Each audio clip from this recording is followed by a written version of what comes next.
Hey guys, how's it going? Welcome back. Well, as you can see in the activity monitor, physical memory 8 gigs.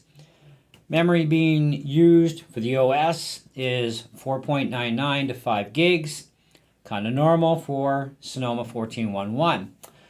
Now, on my Macintosh internal drive, which is now my OS drive once again, you can see that we do have the base model drive that's, got a capacity free because formatting takes up space, obviously, right? So 245.11 gig. And available space left over is 70.16 gigabyte. So 70 gig, let's just call it that. We've used 171.85 gig altogether. I've talked to you guys many times about base model configurations and why they're a bad idea. Okay? Now, I know that, people don't want to pay for Apple's drive space, and you know what? On a laptop, you really don't have any real options unless you want to drive hanging out on a dongle all the time with your OS on there, because all we have here is the operating system, how it comes from Apple with a couple puny little Micron extras, okay? Like Handbrake is an extra, okay? Now, let's take a look. How big is Handbrake? Get info. It's only using 131.4 megabytes for Handbrake. Okay, that's minuscule, right? Max fan speed control, so we can keep an eye on temperatures and fan speeds. That's 54 megabytes. We're not anywhere near a gig, okay? Like, it's pathetic, right? What else have we got on here that's third party?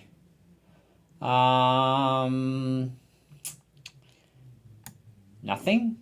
Just what comes with the OS. Now, when GarageBand is there from the factory, okay, the main app is not that huge. Okay, I mean, yeah, it's 1.03 gigabytes. Okay, iMovie, that's a bigger program. Okay, it takes up 3.49 gigs, right? So, what's using a lot of this space, which really technically isn't. I mean, the bare bone operating system, like just as a fresh install of Sonoma, nothing else. So you're not getting GarageBand pages, keynotes, numbers. You're not getting GarageBand, so you're not getting any GarageBand sounds, and you are not getting iMovie either. That's only about 25, 26 gigs worth of space being used, right? But once you install GarageBand, once you install keynotes, pages, numbers, okay, and iMovie, and you install all the GarageBand sounds, which is only about 23 gigabytes total, yeah, we don't have any drive space left, okay? It's that tight.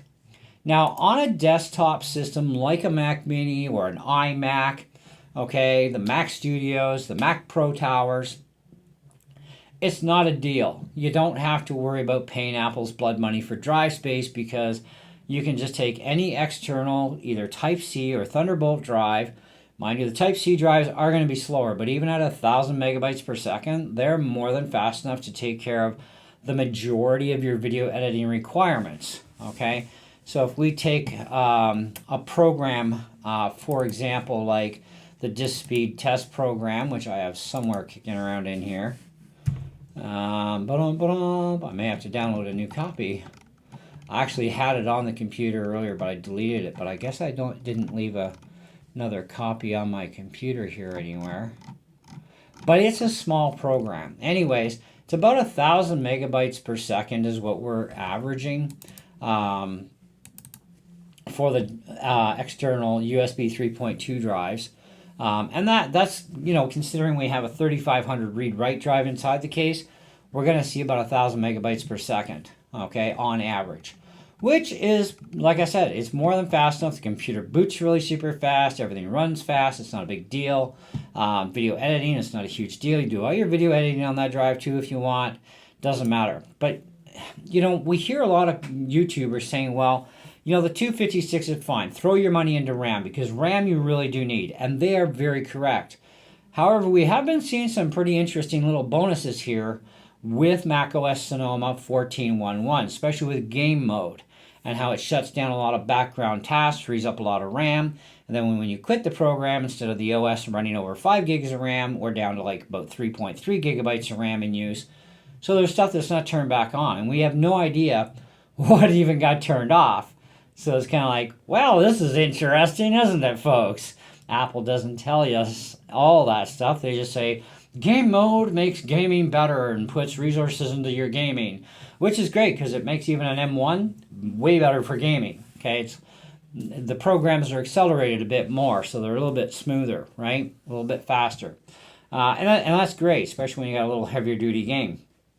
But you do need to pay Apple's blood money regardless. M1 computers, the Mini, the iMac, the MacBook Pro with Touch Bar, the MacBook Air, all of those only maxed at 16 gigs of RAM, which is why I have a Mac Mini that actually has 16 gigs of RAM and a half a terabyte of storage. And even at half a terabyte of storage, we still got a little over 300 gigs free. It's about 330 gigs roughly free, which, is really good for, doing some video editing tasks. Now, you're not going to do like super 1080, super 4K footage, because it's going to be big if you're running with ProRes or some other file format that's huge, right? I mostly deal H.265, so the files are smaller to deal with, whether it's, 2K, 4K, 1080p, and I'm doing basic editing. I'm not, piling a whole pile of different files and clips and snippets of this, that, and, I'm not a fancy guy, right? So, I could get away even with very basic video editing on this machine, but then I'm going to have to start thinking about that 70 gigs, right? Some of that 70 has to be left free just for swap alone if I end up going into swap. And Lord knows how much swap you're going to use in certain programs or tasks, what you're doing.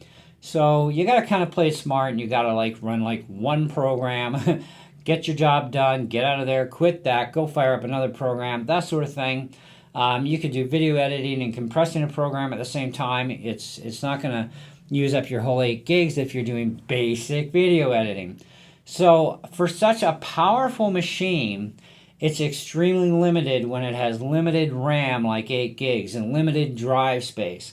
So really you should be paying at least for 512 gigs of storage, and you should be definitely maxing out the RAM to 16 gigs in these machines that only max to 16 gigs, right? And the M2s in the same computers, well, they kind of maxed out at 24, right? And, 24 is better than 16, right?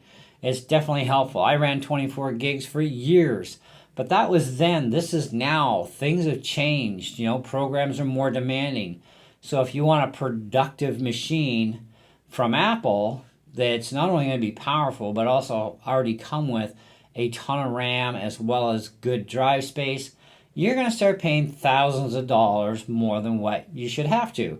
Because even these Mac Minis, they can compete very well for video editing and video editing, picture editing. Even a lot of games will run quite well, but these are not for AAA gaming. Although some older AAA games that you could wine wrap will work fine. Some do, some don't. It kind of varies, right? But if you want to start doing more and more with this computer that it can do, your biggest restriction is going to be that drive space. You need bigger internal, or you're going to have to go external and run everything external. And after seeing that I only have 68 gigs available here, and this is just a basic loaded, this is how it comes. My games are all on my external drive. Every other program is on my external drive. So, I basically have nothing on the internal other than what comes with it. And GarageBand got updated, to 20 gigabytes worth of sound files, which, by the way, does not add up to a lot of sounds. Just as a little quick thing for you here, let me just get rid of the activity monitor. We don't need that on anyhow. But if we look at GarageBand, we've got only 14,096 items. Now, this is every possible sound that GarageBand has. If you are going to use Logic Pro because it's a much better program than GarageBand is, GarageBand is still fine, okay? No problem. But if you go for Logic Pro, you know, the program app itself is pretty much around the same size, maybe a little bit bigger. It does install a lot of stuff to the OS that GarageBand does not. But when you go to download all the files, you've got about 60 gigs worth of stuff. So if I was to install Logic right now and do all of its updates, it's going to crap out. It's going to say, sorry, man, we don't have enough drive space for this. Because there's the download size and then there's the installed size, right? And 20 gigs got downloaded for this, but the install size, Lord knows what it is. But either way, this is where 256 is not a practical solution, okay?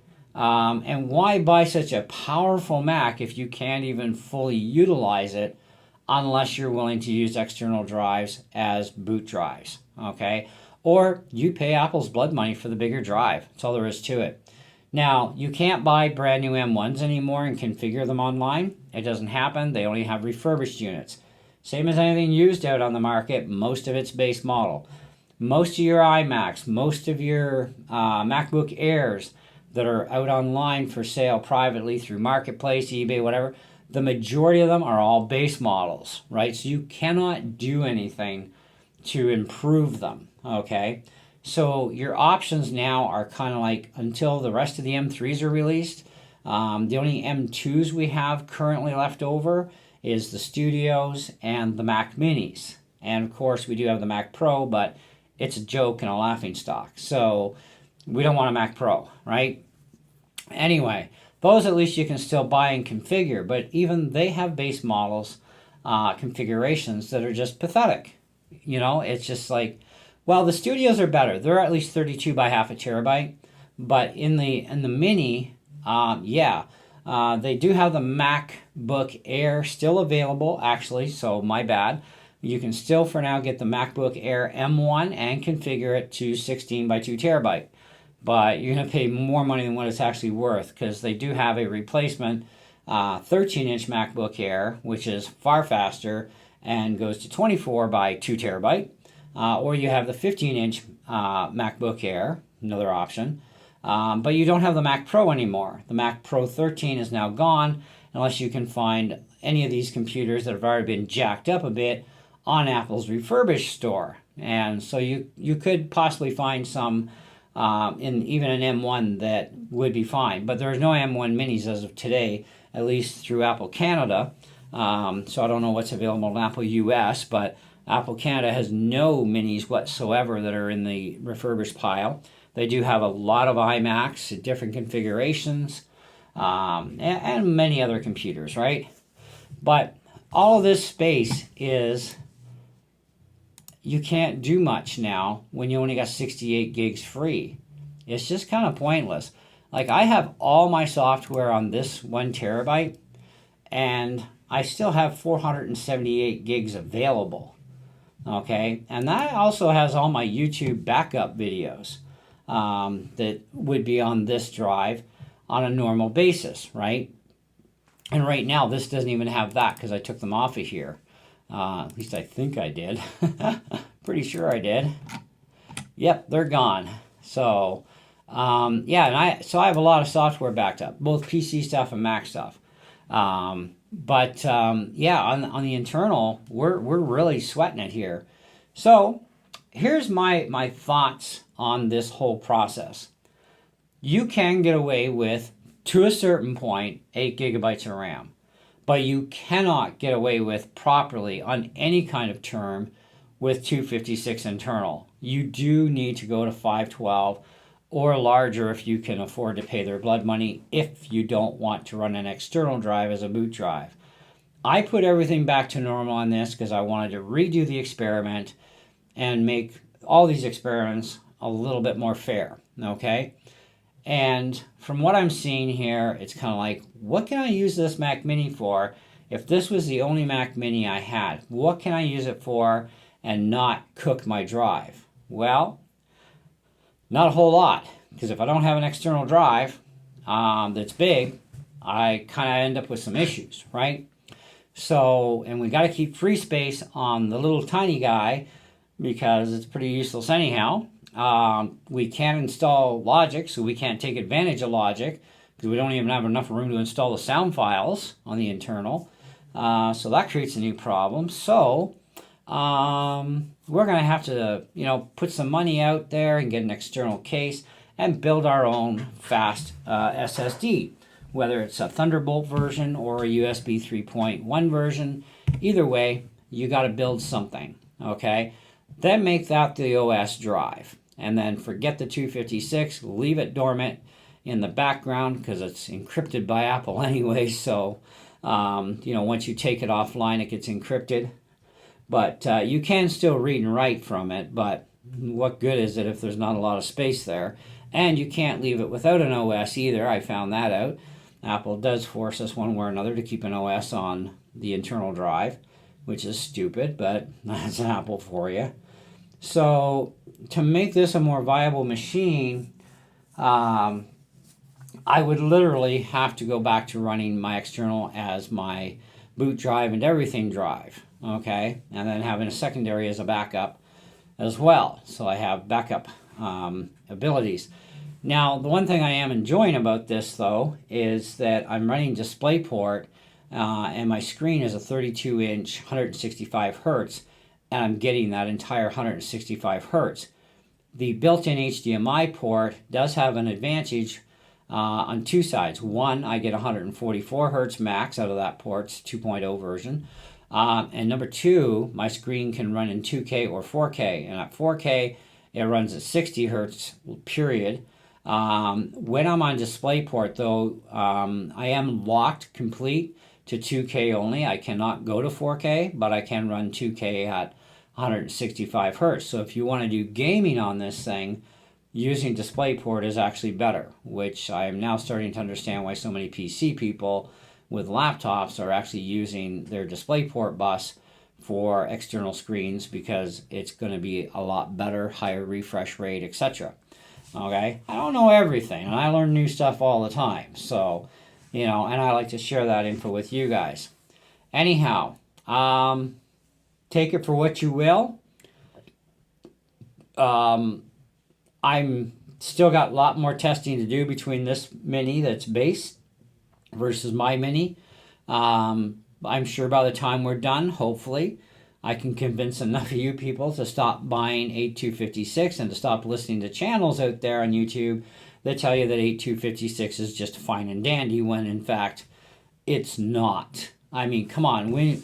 Think about this just on the drive side. Just on the drive side alone. Forget the RAM, okay? But just on the drive side, all we have is an operating system. We have no programs other than what comes with it from the factory, other than the exception of handbrake and that max fan speed control, which is nothing. And we only got 66 gigs free after updating GarageBand, so we can make use of GarageBand. Okay, so yeah, this is how you get it basically out of the box kind of thing, fire it up, and away you go, and you update GarageBand, and there goes all your drive space. Okay, that's how it's going to work, because 66 gigs free is not enough to actually be viable on the long haul. You're going to burn out this SSD, especially if you end up doing video editing internally, which is the better way, because more speed is also better for faster exporting, faster rendering, doing it all that way. And if you use an external type C drive for rendering and exporting, it does slow you down a lot. Okay, I have done testing on both sides of the fence here. So it does increase your rendering and export times. Unless it's a Thunderbolt drive, then you'd be pretty much equal as long as your Thunderbolt drive is running just over 2,700 megabytes per second, then you'd be able to keep up to the internal drive speed. But either way, 66 gigs, you don't have much there. And remember, you got to leave a certain amount of space free all the time. Plus, you have to have space free on top of that space free all the time for virtual memory, because it's going to be going into it, especially if you start running too much junk at once, which majority of you out there like me do, right? But of course, in my case, I don't do it as much anymore. I minimize how many things I have going at once, because even my main system is 16 gigs of RAM, and even that can get tight on me at times if I'm trying to do too many things at once. This is going to severely limit your functionality with the computer. Okay, so think about that real carefully before you buy your next Mac. Maybe I should pay for more drive space, even though it's expensive, or maybe I'm going to have to reconsider my thought process of, instead of buying a laptop, I'll buy a desktop, and then this way I can just run an external home-built Thunderbolt drive with lots of space on it, use it as the OS and everything drive, and I'll be fine at that point. You have some options here, but Apple needs to really stop having such stripped down machines, because it makes powerful machines very useless to people. Okay, in the long haul it does.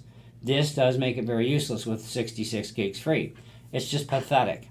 So anyway, that's what I got for you. Let me know what you guys think in the comments below. We do have more testing to do, so do stay tuned. Check out my videos on the game mode testing. Check out my video on the video editing test and everything else we got up here. We even got Cinebench scores and all that other jazz between this and my original Mini, and so on and so forth. So thank you for watching, and we'll catch you in the next one. Ciao.